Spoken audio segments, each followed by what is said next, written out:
రాజధాని చుట్టుపక్కల గ్రామాలు గాని, రాజధాని గాని, చుట్టుపక్కల గ్రామాలు గాని, సచివాలయం గాని, హైకోర్టు గాని మునిగిపోయిందని కొంతమంది అన్నారు. ఎక్కడా మునిగిపోలేదు. 20-30 వేల ఎకరాల్లో కురిసి నీళ్లు ఏదో మూలకి వెళ్ళాలి కదండి. ఏదో మూలకి లేకపోతే వీళ్ళు గోతులు తీసిన కాడ గోతుల్లోకి వస్తాయి నీళ్లు. కొత్త కన్స్ట్రక్షన్ నడిచేటప్పుడు గోతులు తీస్తారు కాబట్టి ఆ గోతుల్లో అవి చూపించి మునిగిపోయిందని ఇక్కడికి వచ్చి చూడమనండి. ఆ మాట మునిగిపోయిందని చెప్పేవాళ్ళు. వాళ్ళు చెప్తుంటే మేము అనుకున్నాం.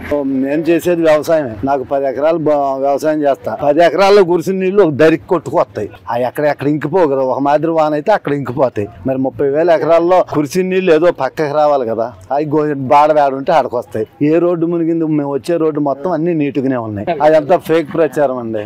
అది ఎవరు నమ్మరు. ఆ ప్రచారాలు నమ్మరు. ఇక్కడికి వేలాది మంది వస్తున్నారు. ప్రతి వాళ్ళు వాళ్ళ సెల్ చూస్తున్నారు, ఇవన్నీ చూస్తున్నారు. అది ఫేకా ఒరిజినల్ ఇంతకు మీకే కనపడుద్ది.